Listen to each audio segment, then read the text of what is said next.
নমস্কার বন্ধুরা, আমার পূর্ণিমার টুকিটাকি চ্যানেলে সবাইকে স্বাগত জানাই। আজকে আমি সম্পূর্ণ একটা নিরামিষ রেসিপি নিয়ে হাজির হয়েছি। গরম ভাতের সাথে হোক বা রুটি বা লুচির সাথে আয়েশ করে খেতে পারবে। তো বন্ধুরা, আজকে আমি করব বেগুন বাসন্তী। ভিডিওটি শেষ অবধি দেখার অনুরোধ রইল, কারণ শেষে অনেক চমক আছে। তাই বন্ধুরা, রেসিপিটি ভালো লাগলে অবশ্যই করে লাইক ও শেয়ার এবং সাবস্ক্রাইব করতে ভুলবেন না। তাহলে রান্নাটি শুরু করুন। বন্ধুরা, বেগুন বাসন্তীর জন্য আমি এখানে দুটো কাঁটা বেগুন নিয়েছি। আমি এবার বেগুনগুলোকে কেটে নেব। দেখুন আমি কিভাবে কাটছি। বেগুনটা কেটে নিচ্ছি।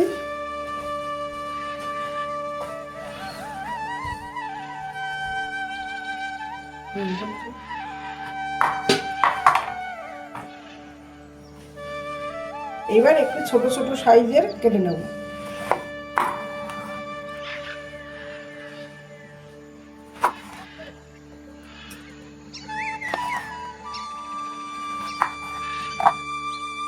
বেগুনগুলো সব দেখুন কিভাবে কেটে নিয়েছি।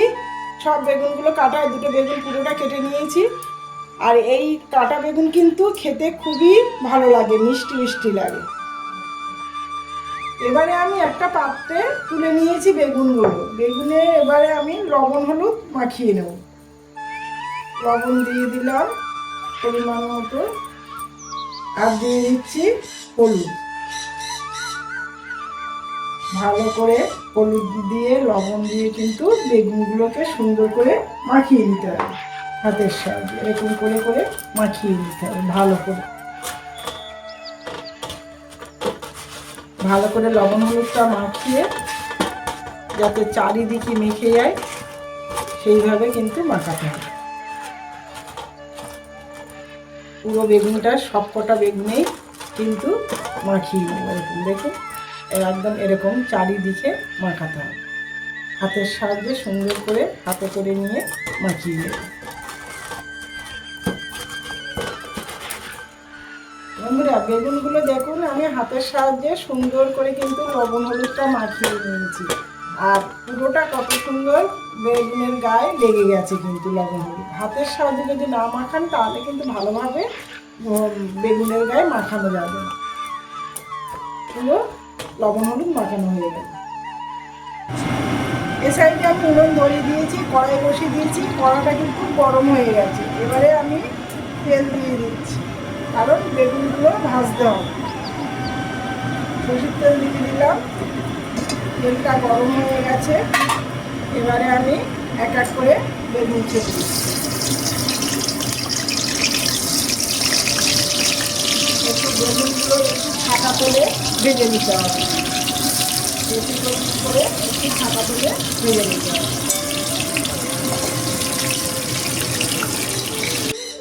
এগুলো ভাজতে ভাজতে আমি একটা মশলা তৈরি করে নেব। তার জন্য আমি এখানে একটা মিক্সিং জার নিয়ে নিয়েছি। মিক্সিং জারে দিয়ে দিচ্ছি কালো সর্ষে 2 চামচ। ছোটো চামচে 2 চামচ কালো সর্ষে দিয়ে দিলাম। 1 চামচ দিলাম হলুদ সর্ষে, আর পোস্ত দিয়ে দিলাম বড় চামচে 1 চামচ। আর দিয়ে দিচ্ছি এখানে 10-12টা কাজু।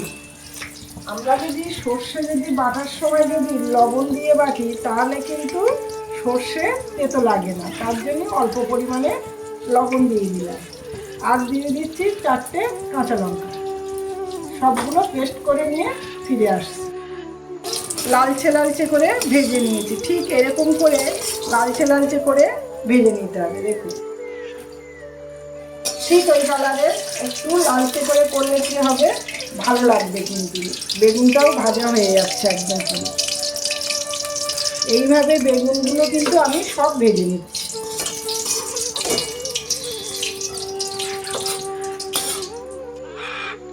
বেগুন ভাজা আমার সব কিন্তু কমপ্লিট হয়ে গেছে।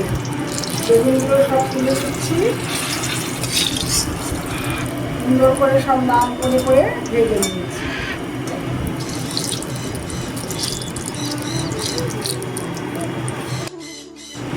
সেই বেগুন ভাজার তেলে আমি দিয়ে দিচ্ছি 1/2 চামচ পরিমাণে কালো জিরে। আর যে মশলাটা পেস্ট করেছিলাম সেই মশলাটা আমি দিয়ে দিচ্ছি।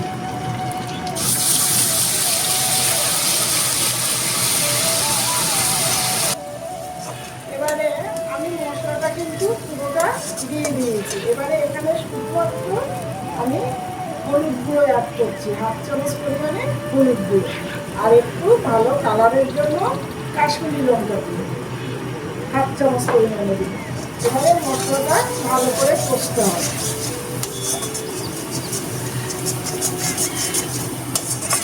ভালো করে কষে নিতে হবে।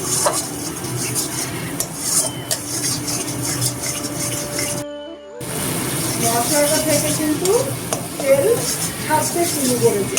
এবারে এখানে একটু দেখাই, আমি এখানে নর্মাল দুধ, আপনাদের কাছে যদি নারকেলের দুধ থাকে তাহলে নারকেলের দুধ দেবেন। আমি এখানে নর্মাল প্যাকেট দুধ নিয়েছি, সেই মিক্সিং জারে ঢেলে দিয়েছি।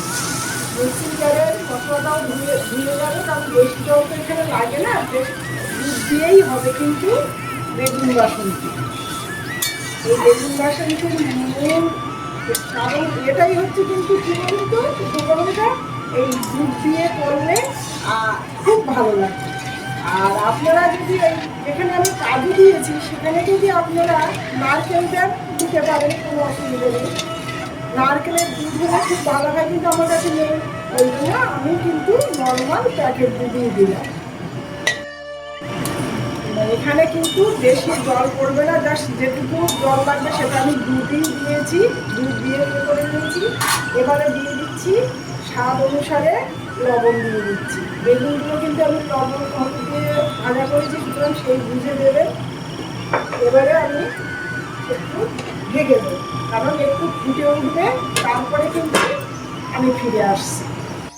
ফুটে উঠেছে, এবার আমি ঢাকনাটা খুলে দিচ্ছি। দেখুন ঝোলটা কিন্তু ভালোই ফুটছে একটু। এইবার এই সময় আমি দিয়ে দিচ্ছি নিরামিষ তরকারি, সেই জন্য কিন্তু একটু সব কিছু ব্যালেন্স করার জন্য সামান্য পরিমাণে একটু চিনি দিয়ে দিলাম।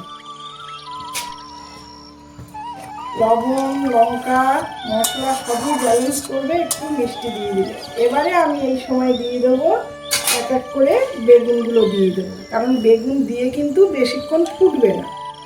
এবারে আমি দিয়ে দিচ্ছি বেগুনগুলো।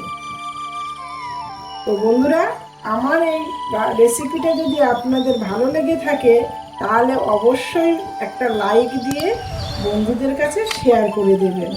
আর আমার চ্যানেলটি এখনো পর্যন্ত যারা সাবস্ক্রাইব করেনি সেই সব বন্ধুদের কাছে আমার অনুরোধ রইল আমার চ্যানেলটিকে সাবস্ক্রাইব করার জন্য। তো বন্ধুরা, এইভাবে যদি নিরামিষ দিনে আপনারা বেগুন বাসন্তী করে খান তাহলে কিন্তু আর কিছুই লাগবে না। গরম ভাত দিয়ে বলুন আর রুটি দিয়ে বলুন, দারুণ লাগবে, জাস্ট জমে যাবে।